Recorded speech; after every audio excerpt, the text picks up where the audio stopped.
بسم الله الرحمن الرحيم. ياسين والقرآن الحكيم إنك لمن المرسلين على صراط مستقيم تنزيل العزيز الرحيم لتنذر قوما ما أنذر آباؤهم فهم غافلون لقد حق القول على أكثرهم فهم لا يؤمنون إنا جعلنا في أعناقهم أغلالا فهي إلى الأذقان فهم مقمحون وجعلنا من بين أيديهم سدا ومن خلفهم سدا فأغشيناهم فهم لا يبصرون وسواء عليهم أأنذرتهم أم لم تنذرهم لا يؤمنون إنما تنذر من اتبع الذكر وخشي الرحمن بالغيب فبشره بمغفرة وأجر كريم إنا نحن نحيي الموتى ونكتب ما قدموا وآثارهم وكل شيء أحصيناه في إمام مبين واضرب لهم مثلا أصحاب القرية إذ جاءها المرسلون إذ أرسلنا إليهم 2 فكذبوهما فعززنا بثالث فقالوا إنا إليكم مرسلون قالوا ما أنتم إلا بشر مثلنا وما أنزل الرحمن من شيء إن أنتم إلا تكذبون قالوا ربنا يعلم إنا إليكم لمرسلون وما علينا إلا البلاغ المبين قالوا إنا تطيرنا بكم لئن لم تنتهوا لنرجمنكم وليمسنكم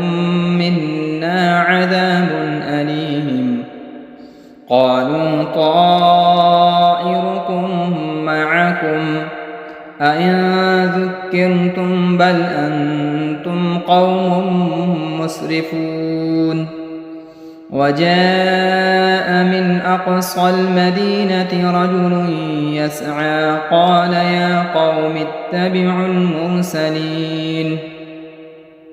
اتبعوا من لا يسألكم أجرا وهم مهتدون وما لي لا أعبد الذي فطرني وإليه ترجعون أأتخذ من دونه آلهة إن يردني الرحمن بضر لا تغن عني شفاعتهم شيئا ولا ينقذون إني إذا لفي ضلال مبين إني آمنت بربكم فاسمعون قيل ادخل الجنة قال يا ليت قومي يعلمون بما غفر لي ربي وجعلني من المكرمين وما أنزلنا على قومه من بعده من جند من السماء وما كنا منزلين إن كانت إلا صيحة واحدة فإذا هم خامدون يا حسرة على العباد ما يأتون يأتيهم من رسول إلا كانوا به يستهزئون ألم يروا كم أهلكنا قبلهم من القرون أنهم إليهم لا يرجعون وإن كل لما جميع لدينا محضرون وآية لهم الأرض الميتة أحييناها وأخرجنا منها حبا فمنه يأكلون وجعلنا فيها جنات من نخيل وأعناب وفجرنا فيها من العيون ليأكلوا من ثمره وما عملته أيديهم أفلا يشكرون سبحان الذي خلق الأزواج كلها مما تنبت الأرض ومن أنفسهم ومما لا يعلمون وآية لهم الليل نسلخ منه النهار فإذا هم مظلمون والشمس تجري لمستقر لها ذلك تقدير العزيز العليم والقمر قدرناه منازل حتى عاد كالعرجون القديم لا الشمس ينبغي لها أن تدرك القمر ولا الليل سابق النهار وكل في فلك يسبحون وآية لهم أنا حملنا ذريتهم في الفلك المشحون وخلقنا لهم من مثله ما يركبون وإن نشأ نغرقهم فلا صريخ لهم ولا هم ينقذون إلا رحمة منا ومتاعا إلى حين وإذا قيل لهم اتقوا ما بين أيديكم وما خلفكم لعلكم ترحمون وما تأتيهم من آية من آيات ربهم إلا كانوا عنها معرضين وإذا قيل لهم أنفقوا مما رزقكم الله قال الذين كفروا للذين آمنوا أنطعم من لو يشاء الله أطعمه إن أنتم إلا في ضلال مبين ويقولون متى هذا الوعد إن كنتم صادقين ما ينظرون إلا صيحة واحدة تأخذهم وهم يخصمون فلا يستطيعون توصية ولا إلى أهلهم يرجعون ونفخ في الصور فإذا هم من الأجداث إلى ربهم ينسلون قالوا يا ويلنا من بعثنا من مرقدنا هذا ما وعد الرحمن وصدق المرسلون إن كانت إلا صيحة واحدة فإذا هم جميع لدينا محضرون فاليوم لا تظلم نفس شيئا ولا تجزون إلا ما كنتم تعملون إن أصحاب الجنة اليوم في شغل فاكهون هم وأزواجهم في ظلال على الأرائك متكئون لهم فيها فاكهة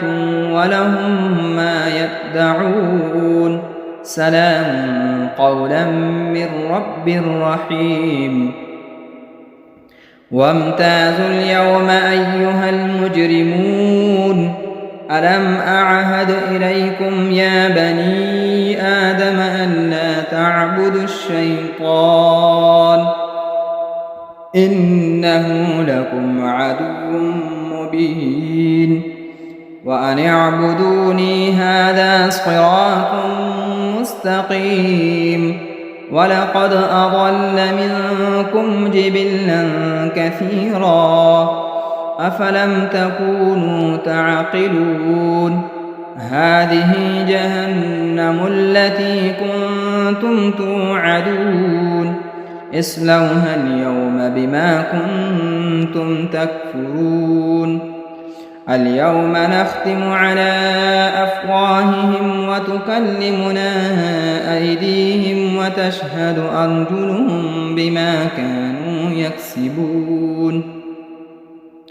ولو نشاء لطمسنا على أعينهم فاستبقوا الصراط فأنى يبصرون ولو نشاء لمسخناهم على مكانتهم فما استطاعوا مضيا ولا يرجعون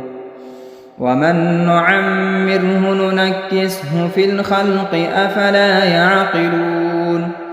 وما علمناه الشعر وما ينبغي له إن هو إلا ذكر وقرآن مبين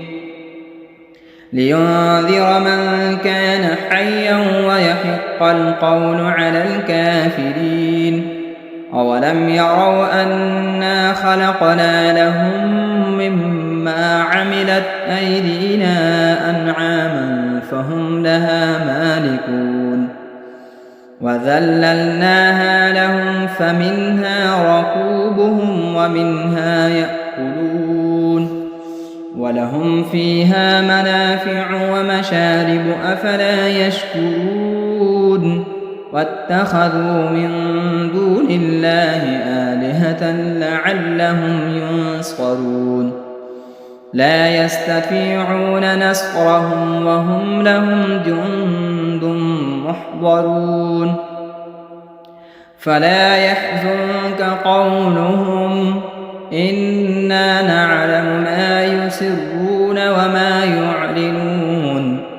أولم ير الإنسان أنا خلقناه من نطفة فإذا هو خصيم مبين وضرب لنا مثلا ونسي خلقه قال من يحيي العظام وهي رميم قل يحييها الذي أنشأها أول مرة وهو بكل خلق عليم الذي جعل لكم من الشجر الأخضر نارا فإذا أنتم منه توقدون أوليس الذي خلق السماوات والأرض بقادر على أن يخلق مثلهم بلى وهو الخلاق العليم إنما أمره إذا أراد شيئا أن يقول له كن فيكون فسبحان الذي بيده ملكوت كل شيء وإليه ترجعون بسم الله الرحمن الرحيم الرحمن علم القرآن خلق الإنسان علمه البيان الشمس والقمر بحسبان والنجم والشجر يسجدان والسماء رفعها ووضع الميزان ألا تطغوا في الميزان وأقيموا الوزن بالقسط ولا تخسروا الميزان والأرض وضعها للأنام فيها فاكهة والنخل ذات الأكمام والحب ذو العصف والريحان فبأي آلاء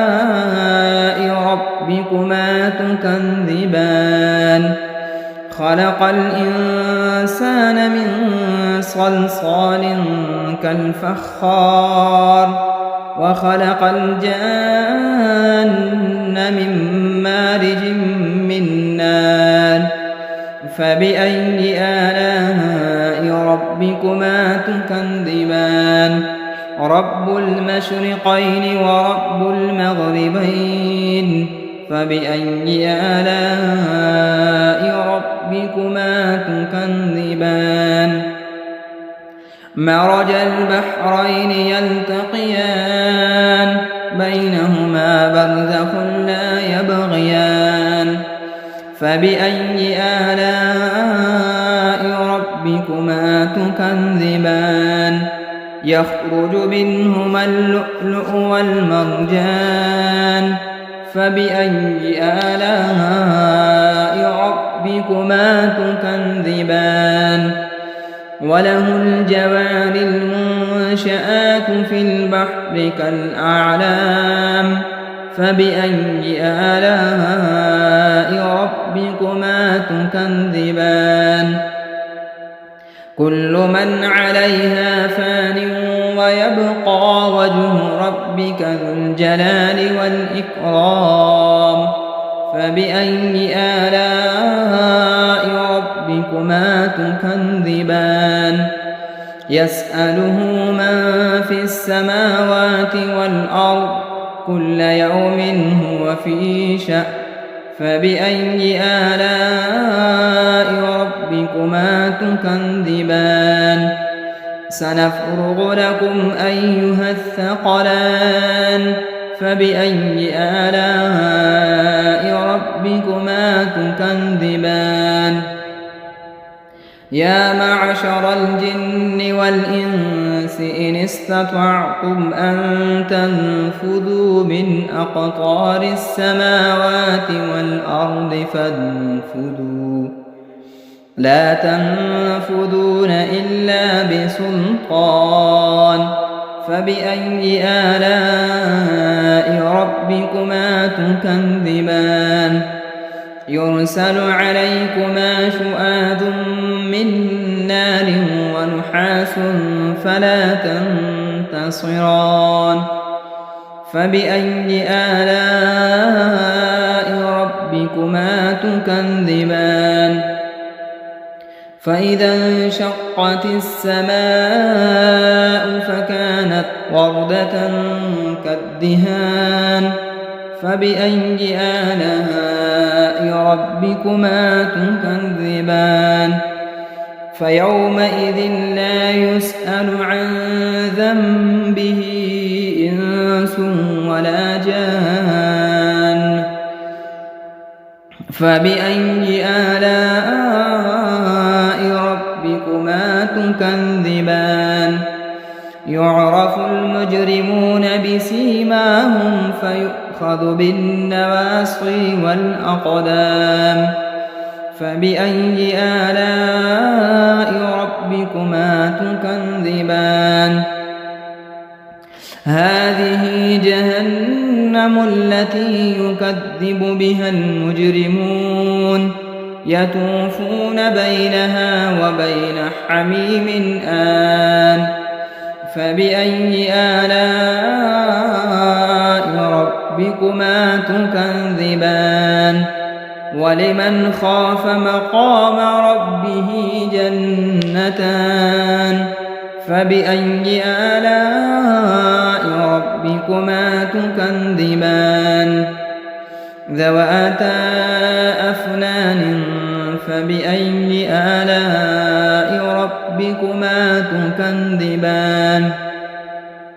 فيهما عينان تجريان فبأي آلاء ربكما تكذبان فيهما من كل فاكهة زوجان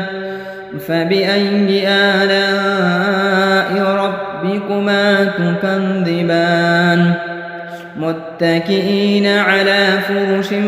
بطائنها من استبرق وجنى الجنتين دان فبأي آلاء ربكما تكذبان فيهن قاصرات الطرف لم يطمثهن إنس قبلهم ولا جان فبأي آلاء ربكما تكذبان كأنهن الياقوت والمرجان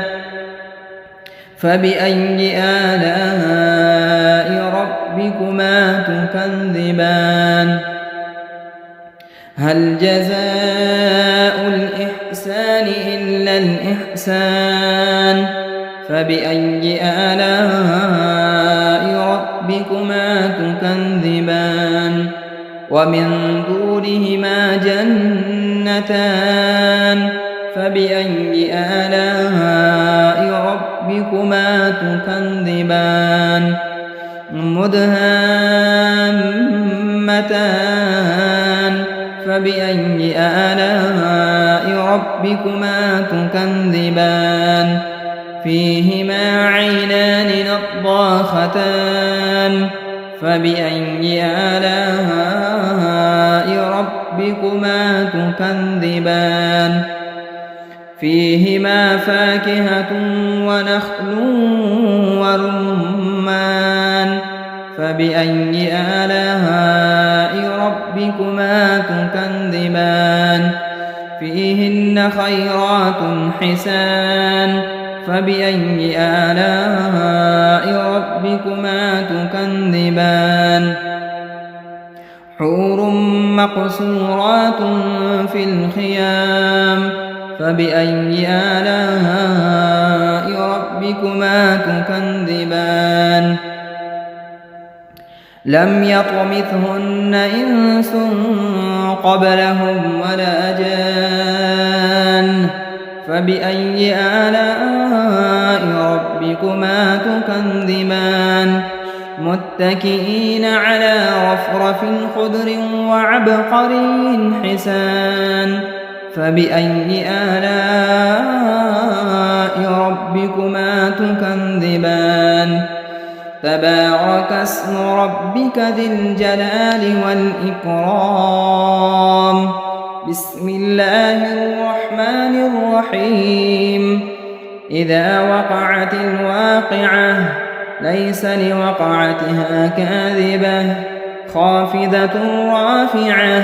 إذا رجت الأرض رجا وبست الجبال بسا فكانت هباء منبثا وكنتم أزواجا ثلاثا فأصحاب الميمنة ما أصحاب الميمنة وأصحاب المشأمة ما أصحاب المشأمة والسابقون السابقون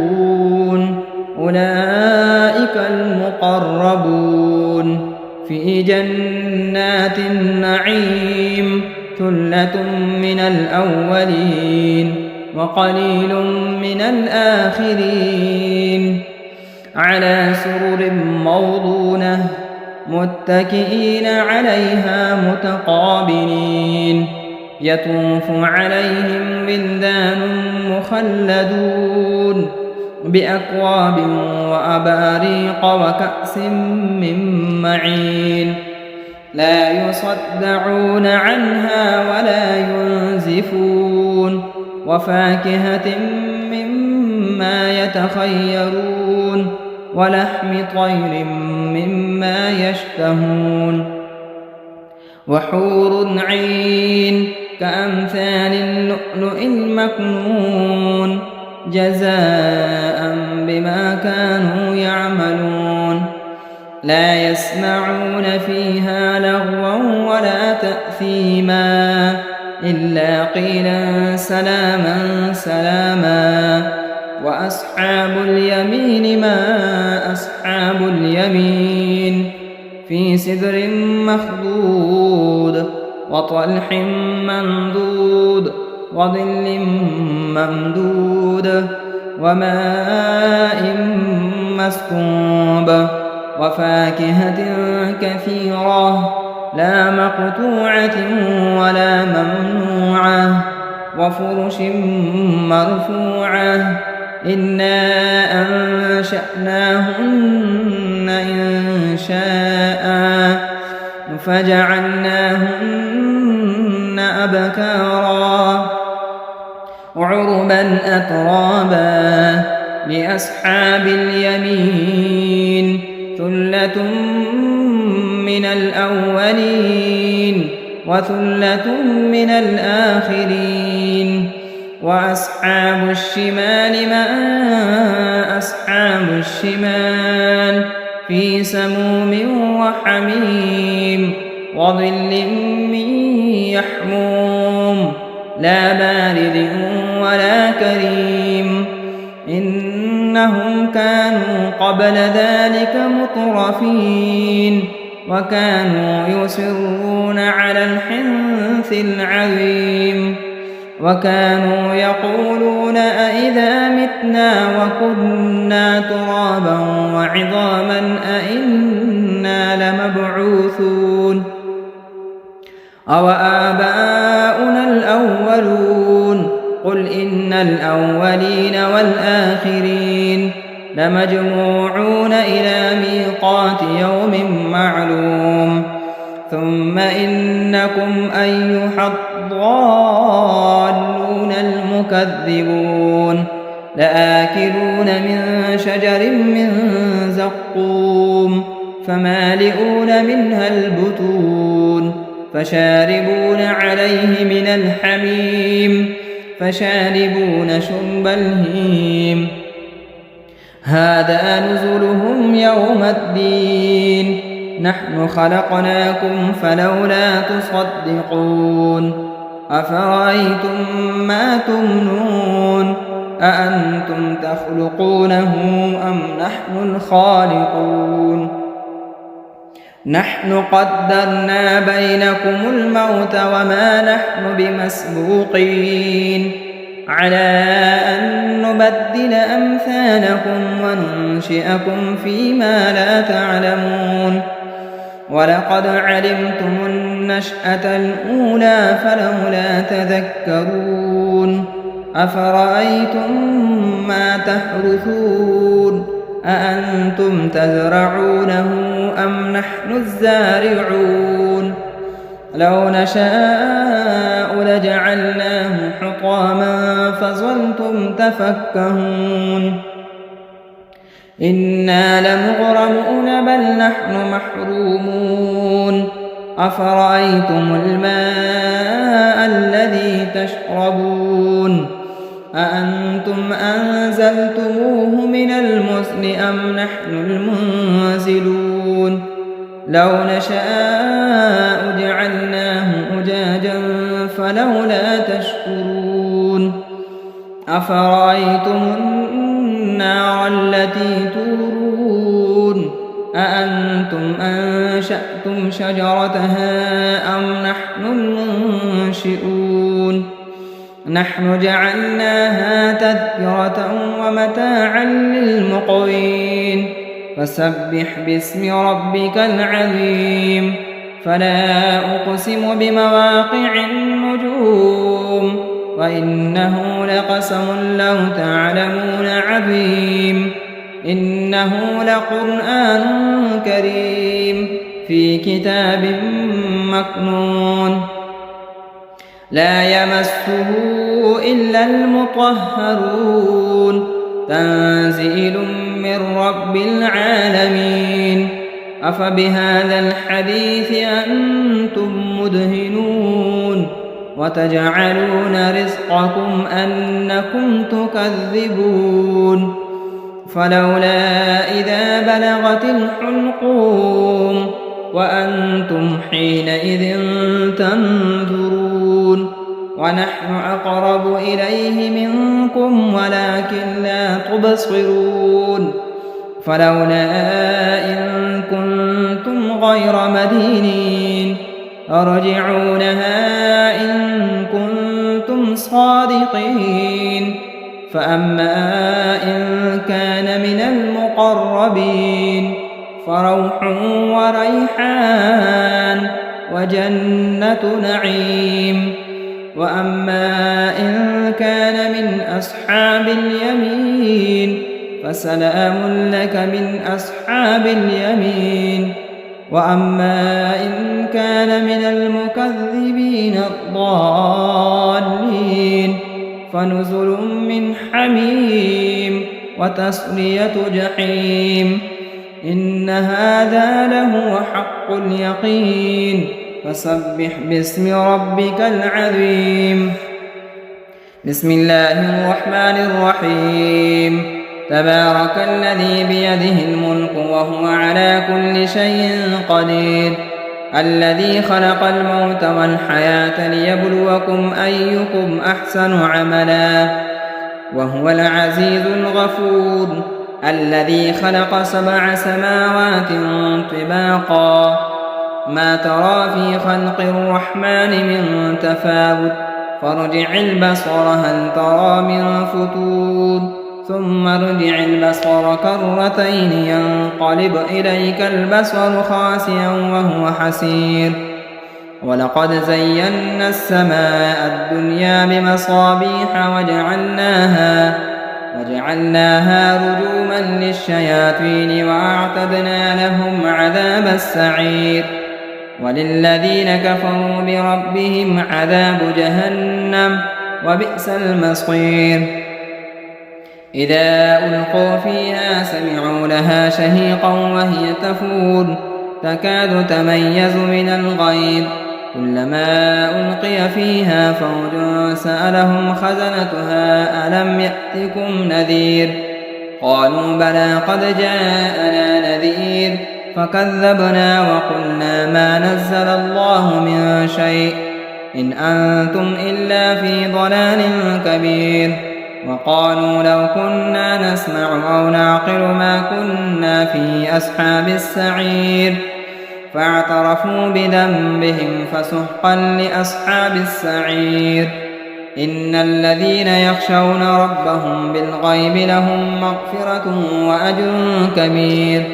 وأسروا قولكم أو اجهروا به إنه عليم بذات الصدور ألا يعلم من خلق وهو اللطيف الخبير هو الذي جعل لكم الأرض ذلولا فامشوا في مناكبها وكلوا من رزقه وإليه النشور أأمنتم من في السماء أن يخسف بكم الأرض فإذا هي تمور أم أمنتم من في السماء أن يرسل عليكم حاصبا فستعلمون كيف نذير ولقد كذب الذين من قبلهم فكيف كان نكير أولم يروا إلى الطير فوقهم صافات ويقبض ما يمسكهن إلا الرحمن إنه بكل شيء بصير أمن هذا الذي هو جند لكم ينصركم من دون الرحمن إن الكافرون إلا في غرور أمن هذا الذي يرزقكم إن أمسك رزقه بل لجوا في عتو ونفور أفمن يمشي مكبا على وجهه أهدى أمن يمشي سويا على صراط مستقيم قل هو الذي أنشأكم وجعل لكم السمع والأبصار والأفئدة قليلا ما تشكرون قل هو الذي ذرأكم في الأرض وإليه تحشرون ويقولون متى هذا الوعد إن كنتم صادقين قل إنما العلم عند الله وإنما أنا نذير مبين فلما رأوه زلفة سيئت وجوه الذين كفروا وقيل هذا الذي كنتم به تدعون قل أرأيتم إن أهلكني الله ومن معي أو رحمنا فمن يجير الكافرين من عذاب أليم قل هو الرحمن آمنا به وعليه توكلنا فستعلمون من هو في ضلال مبين قل أرأيتم إن أصبح ماؤكم غورا فمن يأتيكم بماء معين